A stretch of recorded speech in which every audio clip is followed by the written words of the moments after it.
নবী হওয়ার আগে বিশ্বনবীর ইবাদত ছিল চিন্তার ইবাদত। আমরা অনেকে মনে করি শুধু তাসবিহ পড়াই ইবাদত, জিকির করাই ইবাদত, শুধু কোরআন তেলাওয়াতই মনে হয় ইবাদত, শুধু কিয়ামুল লাইল করাই ইবাদত। কিন্তু বিশ্বনবীর সাহাবী, যিনি ইসলাম আমাদের চেয়ে ঢের বেশি বুঝেছেন, তিনি বলেন আল্লাহর এই সৃষ্টি শৈলী, এই সৃষ্টি নৈপুণ্য নিয়ে 1 ঘন্টা চিন্তা করা, ক্রিটিক্যাল থিঙ্কিং করা, সারা রাত নফল তাহাজ্জুদের চেয়েও সেরা। সূরা আলে ইমরানের 190 নম্বর আয়াতে আল্লাহ তাআলা বলেছেন, যারা আকাশ বাতাস পৃথিবী সৃষ্টি নিয়ে চিন্তা করে এবং সর্ব অবস্থায় আল্লাহ তাআলার জিকির করে, ওয়ায়াতাফাক্কারুনা ফি খালকিস সামাওয়াতি ওয়াল আরদ, এবং তারা তাফাক্কুর করে, ক্রিটিক্যাল থিঙ্কিং করে, এবং তারা বলে মা খালাকতা হাযা বাতিলা, হে আল্লাহ তুমি অনর্থক কিছু সৃষ্টি করো নাই।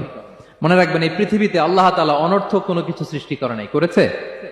যেটাই সৃষ্টি করেছে এটা এর মধ্যে মানব কল্যাণ আছে না নাই? আল্লাহ তাআলা আমাদের জন্য কল্যাণ রেখেছেন। এবং এই আয়াত যখন নাজিল হল, বিষ্ণু ঈসা ইসলাম বললেন, ওয়াইলুন লিমান কারাআহা ওয়া লাম ইয়াতাফাক্কার ফিহা, ধ্বংস তাদের জন্য যারা এই আয়াত তেলাওয়াত করে কিন্তু এই আয়াত নিয়ে চিন্তা করে না, গবেষণা করে না। এবং কোরআনের বিভিন্ন আয়াতে আল্লাহ তাআলা বিশ্বনবীকে বলেছেন, নবী হে, আপনি আপনার উম্মতদেরকে নবীদের ঘটনা শোনান। কোরআনের 3 ভাগের 1 ভাগ হচ্ছে ঘটনা। পুরো কোরআনের 3 ভাগের 1 ভাগ কি? ঘটনা, স্টোরি টেলিং। কারণ গল্প মানুষের মনে দাগ কাটে।